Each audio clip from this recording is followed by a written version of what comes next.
मुंशी प्रेमचंद की लिखी कहानी देवी। रात भीग चुकी थी। मैं बरामदे में खड़ा था। सामने अमीनुद्दौला पार्क नींद में डूबा खड़ा था। सिर्फ एक औरत एक तकियादार बेंच पर बैठी हुई थी। पार्क के बाहर सड़क के किनारे एक फकीर खड़ा राहगीरों को दुआएं दे रहा था। खुदा और रसूल का वास्ता, राम और भगवान का वास्ता, इस अंधे पर रहम करो। सड़क पर मोटरों और सवारियों का तांता बंद हो चुका था। इक्के दुक्के आदमी नजर आ जाते थे।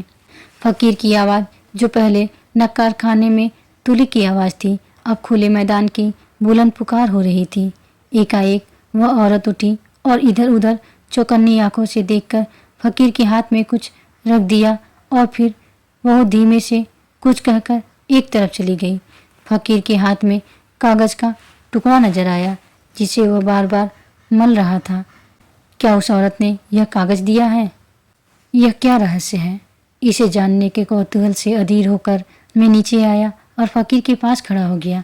मेरी आहट पाते ही फकीर ने उस कागज के पुर्जे को 2 उंगलियों से दबाकर मुझे दिखाया और पूछा, बाबा देखो, यह क्या चीज़ है? मैंने देखा 10 रुपये का नोट था। बोला, 10 रुपये का नोट है, कहाँ पाया? फकीर ने नोट को अपनी झोली में रखते हुए कहा, कोई खुदा की बंदी दे गई है। मैंने और कुछ न कहा।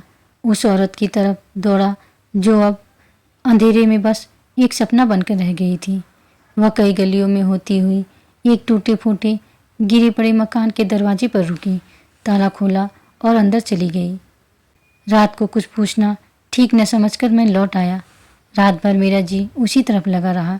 एकदम तड़के मैं फिर उस गली में जा पहुंचा। मालूम हुआ वह एक अनाथ विधवा है। मैंने दरवाजे पर जाकर पुकारा, देवी, मैं तुम्हारे दर्शन करने आया हूँ। औरत बाहर निकल आई। गरीबी और बेकसी की जिंदा तस्वीर। मैंने हिचकते हुए कहा, रात आपने फकीर को? देवी ने बात काटते हुए कहा, अजी वह क्या बात थी? मुझे वह नोट पड़ा मिल गया था। मेरे किस काम का था? मैंने उस देवी के कदमों पर सिर झुका दिया।